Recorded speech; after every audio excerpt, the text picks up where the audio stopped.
Hey everyone, welcome back to the channel.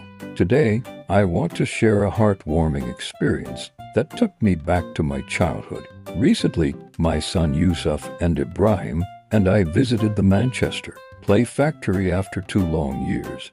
And let me tell you, it was an absolute blast. As soon as we stepped inside, the excitement was palpable. We kicked off our adventure with a game of football, and it felt like we were kids again, running around without a care in the world. The laughter and friendly competition brought back so many fond memories.